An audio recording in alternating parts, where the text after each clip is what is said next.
This is my tribute to Mama Nomzamo Winnie Mandela. From a girl who grew up in a small village in Mpumalanga, a small town, so it's called also rich but poverty-stricken.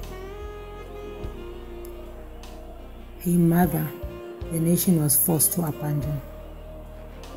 I learned with sadness that Mama Winnie Mandela has departed for good.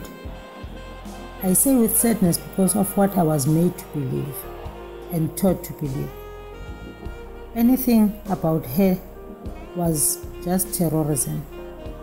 Nothing good would be associated with her name. I am saddened by all the praises she is receiving posthumously. I ask myself, where were all these good things about Mama Winnie hidden all these years? If some of our leaders knew about these great works she did, why did they not teach us?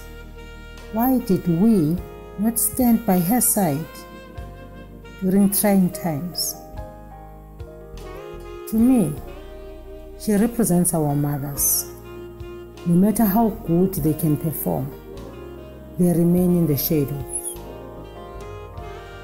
What we let her go through as a nation is what our women will continue to go through. We allow others to play down other women because of fear.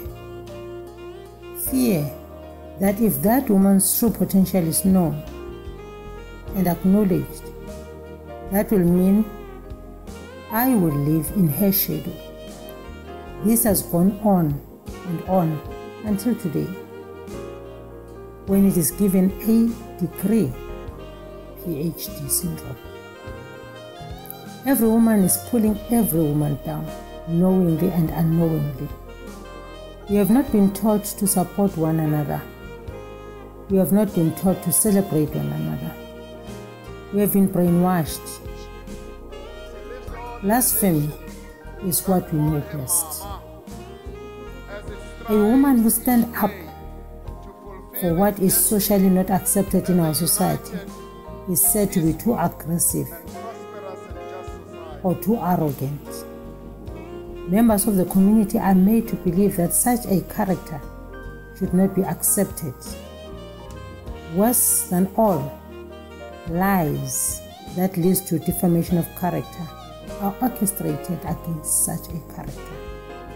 Resources made available to push this propaganda against the strong character until the majority of the people believe such and cast his character outside their ranks. It happened to Mama Winnie. It's still happening to our strong women today. Is it not what we are doing to our women every day, even to this day? The corrupt system allows a woman who is harmless, even though I wonder if there are harmless women, to be elevated in whatever position. Or put it slightly softer, the corrupt system allows women who pretend to be harmless to be elevated. Those that do not question the authority, even if things are going hayway. Those who pretend to be accepting of the status quo, so that those who stand to benefit from its gains continue to enjoy their loot.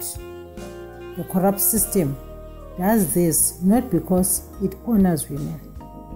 This is done to show the entire world that women are good for nothing and they are doomed to fail. Then men will come up and rescue the situation and relieve that woman from power. Where exactly are we taking this country, our continent and the world?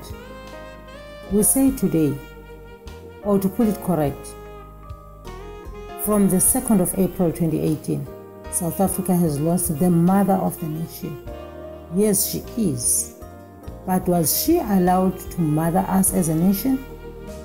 What is a mother in relation to a child, and also in relation to the nation?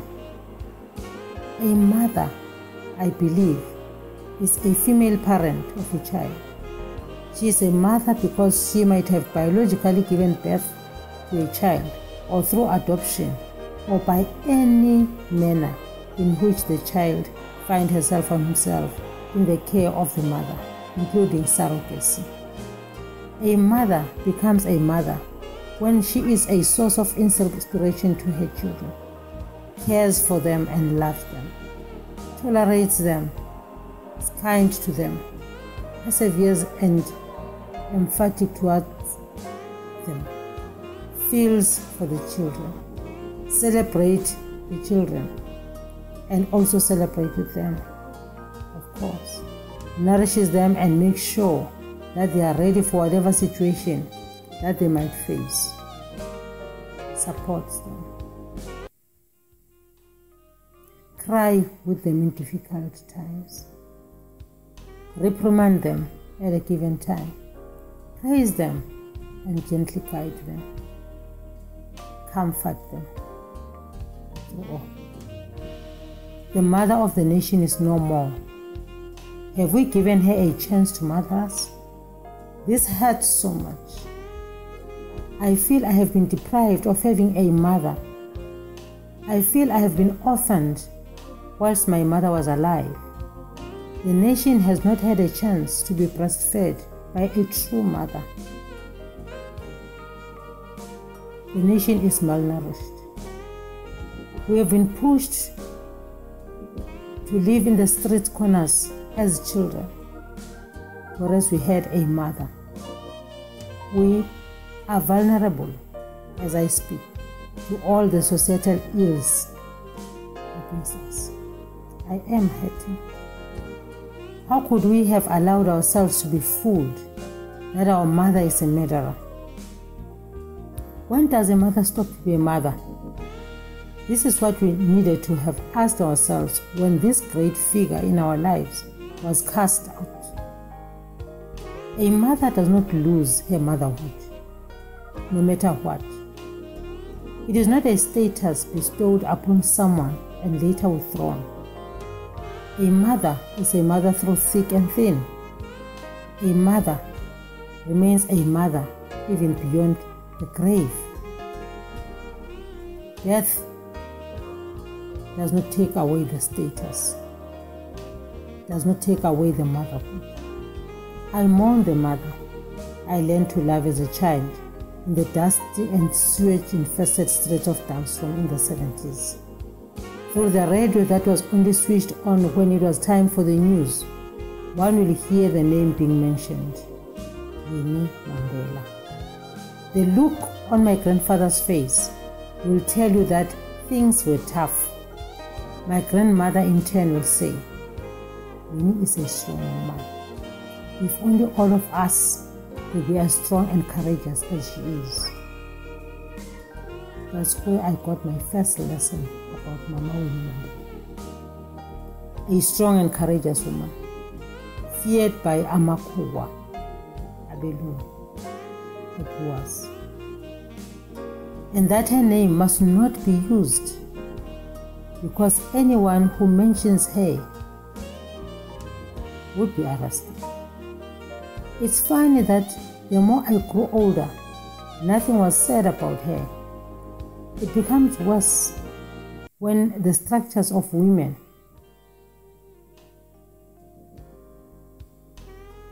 she led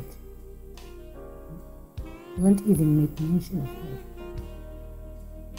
And after our political liberation, we continue to have fear that the mere mention of her name will cause us trouble. But cause us trouble with whom? If we fail to acknowledge this great woman of all times while she was alive, do we think we'll be able to elevate a truly acknowledged women in any position of influence in our lifetime? Every time a strong character woman will be identified in the society, the voice of a man, supported by some women, will rise against her, preferably a man's name will be raised to stop the woman power. I believe Sir William Golding when he said, "I think women are foolish to pretend they are equal to men. They are far superior and they always have been. Whatever you give a woman, she will make greater. If you give her sperm, she will give you a baby. If you give her a house, she will give you a home. If you give her groceries, she will give you a meal. If you give her a smile, she will give you her heart. She multiplies and enlarges what is given to her. So if you give her any crap, be prepared to receive a ton of shit." We are a nation in mourning. We have been mourning ever since she was ill-treated by the apartheid regime. They thought they had killed her while she was still alive. But they could not. We believed and hoped in the 1990s when she walked hand in hand and side by side with her beloved husband, Nelson, out of Portsmouth prison. That was to be her resurrection. Instead, we, her own children, thought we buried her. But did we succeed? Not at all. Didn't she deserve to be the president of our country?